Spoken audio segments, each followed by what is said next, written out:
बच्चों, आज आप मेरे साथ आपकी पाठ्य पुस्तक 62 भाग 3 का पाठ 17 पढ़ रहे हैं, जिसका की नाम है सांप और बाढ़, जो कि एक कहानी है और कहानी को लिखने वाले हमारे लेखक हैं निर्बल वर्मा जी। बच्चों, आप कहानी का प्रथम भाग मेरे साथ पढ़ चुके हैं, जिसमें आपने देखा कि जो सांप है वह एक अंधेरी सीलन भरी गुफा में रहता है और अपने आप को इस दुनिया का सबसे सुखी और सुरक्षित व्यक्ति मानता है। उसके सामने एक सांप के सामने एक बाज पक्षी ऊपर आसमान से घायल होकर उसकी गुफा में आ गिरता है, जिसको कि देखकर वह बहुत अधिक डर जाता है। और जब बाज यह देखता है कि सांप किस तरह के परिवेश में रहता है तो उसको बहुत बुरा लगता है। वह मरने से पहले भी एक बार आसमान में उड़ने की इच्छा रखता है। सांप उसे रास्ता दिखाता है और वह उड़ने की कोशिश करता है और इस कोशिश में वह समुद्र में गिरकर मर जाता है। तो बच्चों, इसके बाद की कहानी अब हम इस भाग में पढ़ेंगे। आइए देखते हैं क्या होता है कहानी में। चट्टान की खोखल में बैठा हुआ सांप बड़ी देर तक बाज की मृत्यु और आकाश के लिए उसके प्रेम के विषय में सोचता रहा। खोखल यानी खोखली जगह में बैठा हुआ जो वो सांप था, वह सारा घटनाक्रम देखता रहा और उसके जीवन के प्रति और स्वतंत्रता के प्रति प्रेम के बारे में सोचता रहा कि आसमान में उसको ऐसा क्या नजर आया, वह स्वतंत्रता में उसे ऐसा क्या नजर आ रहा है जिसके लिए उसने अपने प्राणों की बाजी लगा दी। आकाश की असीम शून्यता में ऐसा क्या आकर्षण छिपा है जिसके लिए बाज ने अपने प्राण गवा दिए, यानी ये इस आसमान में ऐसा उसे क्या दिख गया जिसके लिए बाज अपने प्राण त्यागने को तैयार हो गया। वह खुद तो मर गया, लेकिन मेरे दिल का चैन अपने साथ ले गया। दिल का चैन अपने साथ कैसे ले गया? क्योंकि सांप के लिए वह प्रश्न चिन्ह छोड़ गया। सांप से कहकर गया था कि तुम आकाश में कभी नहीं उड़ पाओगे। तो सांप के लिए तो यह बात बहुत ही परेशान करने वाली हो गई कि आसमान में ऐसा क्या है जिसके लिए ये बाज पक्षी अपने प्राणों की परवाह भी बिना किए उड़ गया और मर गया।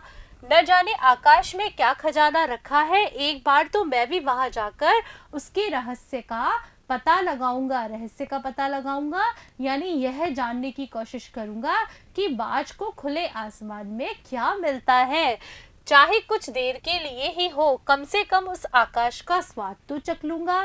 सांप के मन में विचार आया कि मुझे भी बाज की तरह कोशिश करनी चाहिए। अगर मैं कोशिश करूंगा तो कम से कम मैं उस रहस्य के बारे में तो पता लगा लूंगा कि बाज को ऐसा क्या मिल रहा था उड़ने में। यह कहकर सांप ने अपने शरीर को सिकोड़ा और आगे रेंगकर अपने को आकाश की शून्यता में छोड़ दिया, यानी चट्टान से बिल्कुल नीचे की तरफ हवा में गिर गया। धूप में क्षण भर के लिए सांप का शरीर बिजली की लकीर सा चमक गया, यानी जैसे ही सांप के ऊपर धूप पड़ी तो उसका शरीर बिजली की तरह चमकने लगा। किंतु जिसने जीवन भर रेंगना सीखा था वह भला क्या उड़ पाता? सांप को उड़ना तो आता नहीं है, सांप तो सिर्फ रेंग ही सकता है। जो व्यक्ति रेंग रेंग कर चल रहा है, क्या वो कभी उड़ सकता है? नहीं उड़ सकता। नीचे छोटी छोटी चट्टानों पर धप्प से सांप जा गिरा, यानी फटाफट नीचे जाकर गिर गया। ईश्वर की कृपा से बेचारा बच गया, नहीं तो मरने में कोई कसर बाकी नहीं रही थी। यानी वह बहुत अधिक ऊंचाई से गिरा था और इतनी ऊंचाई से गिरने के बाद सांप मर भी सकता था, लेकिन भगवान की उस पर कृपा थी कि वह बच गया। सांप हंसते हुए कहने लगा, क्या कहने लगा आइए देखिए। सो उड़ने का यही आनंद है, भर पाया मैं तो। पक्षी भी कितने मूर्ख हैं, धरती के सुख से अनजान हैं और आकाश की ऊंचाइयों को नापना चाहते हैं। किंतु अब मैंने भी जान लिया है कि आकाश में कुछ नहीं रखा, केवल ढेर सी रोशनी के सिवा वहां कुछ नहीं है। शरीर को संभालने के लिए कोई स्थान नहीं, कोई सहारा नहीं। फिर भी पक्षी किस बूते पर, यानी किस सहारे पर इतनी डींगे हाँकते हैं? किस लिए धरती के प्राणियों को इतना छोटा समझते हैं? बच्चों, सांप ने उड़कर देखा, उड़ने में वह अपने आप को सक्षम नहीं पाया, तो उसको लगा कि ये जो पक्षी हैं दुनिया भर के जो आसमान में उड़ते हैं, और जो बाज उसको कहकर गया था कि तुम कभी उड़ नहीं पाओगे, तुम्हें क्या पता कि आसमान में क्या है, उन सब चीज़ों का उसने निरीक्षण कर लिया। उसके बाद उसने अपना निष्कर्ष निकाला कि इस धरती पर रहने पर ही सबसे बड़ा आनंद है, आकाश में उड़ने में कुछ भी नहीं है। बच्चों, एक चीज़ यह भी होती है, अगर कोई व्यक्ति कायर है, अगर हम उसे कायरता के भावों से निकालना चाहें, हम उसे आगे बढ़ाना चाहें, तो उसे सारी बातें बेकार लगती है। सांप के साथ भी ऐसा ही हुआ। बाज सांप को आकाश की असीमता के बारे में बता रहा था, तो सांप के मन में एक बार तो इच्छा हुई आकाश की असीमता को देखने की, लेकिन वह सफल नहीं हो पाया, तो उसे लगा कि जो सबसे बड़ा सुख है वह हमारा ज़मीन में ही है। मैं सबसे बड़ा सुखी हूँ कि मैं गुफा में रह रहा हूँ। अब मैं कभी धोखा नहीं खाऊंगा, मैंने आकाश देख लिया और खूब देख लिया। बाज तो बड़ी बड़ी बातें बनाता था, आकाश के गुण गाते थकता नहीं था। उसी की बातों में आकर मैं आकाश में कूदा था। ईश्वर भला करे, मरते मरते बच गया। अब तो मेरी यह बात और भी पक्की हो गई कि अपनी खोखल यानी जो बिल है, उससे बड़ा सुख और कहीं भी नहीं है। यानी जहाँ मैं रह रहा था वही इस दुनिया की सबसे सुखकारी जगह है। धरती पर रैंग लेता हूँ, मेरे लिए यही बहुत कुछ है। मुझे आकाश की स्वच्छंदता यानी स्वतंत्रता से क्या लेना देना। यानी मेरे लिए यही बहुत है कि मैं धरती पर रैंग रैंग कर चल सकता हूँ, अपने बिल में घुस सकता हूँ। आकाश की स्वतंत्रता मेरे किसी काम की नहीं है। ना वहाँ छत है, ना दीवारें हैं, ना वहाँ रेंगने के लिए जमीन है। मेरा तो सिर चकराने लगता है, दिल कांप कांप जाता है। अपने प्राणों को खतरे में डालना कहाँ की चतुराई है। बच्चों, जो कायर व्यक्ति होते हैं वो अपने प्राणों से इतना अधिक प्यार करते हैं कि उनके प्राणों पर अगर जरा सी भी आँच आ जाती है तो वो घबरा जाते हैं, वहाँ से भगने की कोशिश करते हैं। सांप के साथ भी ऐसा ही हुआ। सांप को ऐसा लगा कि वह मरते मरते बचा है, तो वह अपनी जिस जगह वो था उसी को ही अच्छा मानने लगा। और जबकि अगर इसके बदले कोई वीर व्यक्ति होता, तो वीर व्यक्ति हंसते हंसते अपने प्राणों की बाजी लगा देता है किसी भी कार्य को करने के लिए। सांप सोचने लगा कि बाज अभागा था, जिसने आकाश की आज़ादी को प्राप्त करने में अपने प्राणों की बाजी लगा दी। यानी जो सांप था उसको अपनी विचारधारा के आगे, अपनी सोच के आगे बाज पक्षी अभागा यानी बेचारा लगने लगा, जिसने कि आकाश में उड़ने के चक्कर में अपने जीवन से हाथ धो लिया। किंतु कुछ देर बाद सांप के आश्चर्य का ठिकाना नहीं रहा। उसने सुना चट्टानों के नीचे से एक मधुर रहस्यमय गीत की आवाज उठ रही है। पहले उसे अपने कानों पर विश्वास नहीं हुआ, यानी उसके मन में इतनी सारी बातें चल ही रही थी, इसी बीच उसे चट्टानों के बीच में से एक मधुर संगीत सुनाई देने लगा था, और उस संगीत को सुनकर उसे अपने कानों पर विश्वास ही नहीं हो रहा था। किंतु कुछ देर बाद गीत के स्वर अधिक साफ सुनाई देने लगे।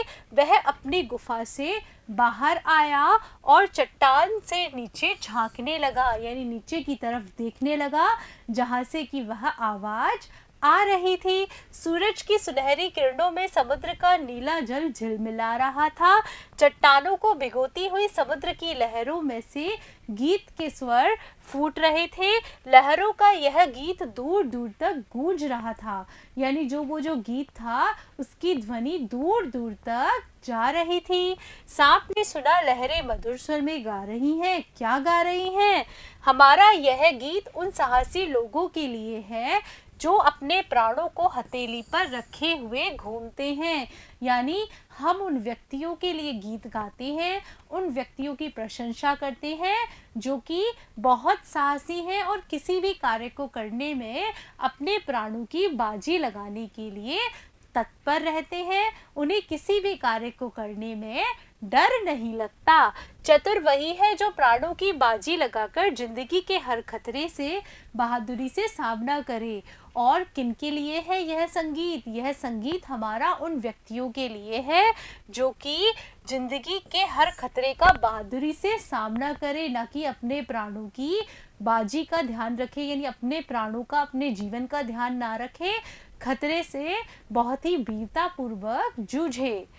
ओ निडरबाज, शत्रुओं से लड़ते हुए तुमने अपना कीमती रक्त बहाया है, पर वह समय दूर नहीं जब तुम्हारे खून की एक एक बूंद जिंदगी के अंधेरे में प्रकाश फैलाएगी और साहसी बहादुरी दिलों में स्वतंत्रता और प्रकाश के लिए प्रेम पैदा करेगी। तो बच्चों, ये जो गीत था ये निडरबाज के लिए था। निडरबाज के लिए क्यों था? क्योंकि बाज ने जितना भी जीवन जिया वह बिना किसी डर के, स्वतंत्रता पूर्वक और साहस के भाव के साथ जिया। हाँ बच्चों, जब तक वह जीवित रहा, आकाश में स्वतंत्रता पूर्वक उड़ता रहा और आसमान में उसको अपने बहुत सारे शत्रु मिले, उन सारे शत्रुओं का उसने बहुत ही साहस के साथ सामना किया। तो जो उनका सलाम है लहरों का, वो उस निडर बाज के लिए है कि वह बाज खुद तो मर गया लेकिन अपने खून की एक एक बूंद के साथ लोगों को कुछ करने का, आगे बढ़ने का संदेश देकर गया और बहादुर दिलों में स्वतंत्रता और प्रकाश के लिए प्रेम पैदा कर गया। तुमने अपना जीवन बलिदान कर दिया किंतु फिर भी तुम अमर हो। जब कभी साहस और वीरता के गीत गाए जाएंगे तब तुम्हारा नाम गर्व और श्रद्धा से लिया जाएगा। हमारा गीत जिंदगी के उन दीवानों के लिए है जो मरकर भी मृत्यु से नहीं डरते, यानी कि हर समस्या का, हर कठिनाई का, हर चुनौती का बहुत ही वीरतापूर्वक साहस के साथ सामना करते हैं और अपने प्राणों का बलिदान कर देते हैं। और प्राणों का बलिदान करने के साथ पूरे समाज को, पूरे लोगों को संदेश देते हैं कि हमें किस तरह से जीवन जीना चाहिए, हमारी विचारधारा किस तरह की होनी चाहिए। बच्चों, जीवन जीने का जो मज़ा है वह निडर होकर साहस के साथ जीने में है, ना कि डरपोक व्यक्ति की तरह जीवन जीने में है। डरपोक व्यक्ति को हर समय अपनी मृत्यु का, किसी न किसी संकट के आने का डर लगा रहता है, लेकिन जो वीर व्यक्ति होता है, साहसी व्यक्ति होता है, वह बिना किसी डर के इस दुनिया में जीता है। तो बच्चों, आज आपने मेरे साथ निर्मल वर्मा की कहानी सांप और बाज पढ़ी। इस कहानी को पढ़ने के बाद आपके मन में भी बाज जैसे बनने का विचार आ रहा होगा। हाँ बच्चों, आपको ऐसा ही करना है इस दुनिया में। जब तक जीना है तब तक बहुत ही निडर और साहस व्यक्ति की तरह जीना है और जीवन की जितनी भी कठिनाइयाँ आएंगी उनसे घबराकर कभी भी छिपकर नहीं बैठना है। उनका डटकर, चुनौतियों का डटकर आप लोगों को सामना करना है। बच्चों, पाठ के अगले भाग में हम इस पाठ पर आधारित अभ्यास प्रश्न हल करेंगे। तब तक के लिए नमस्कार बच्चों।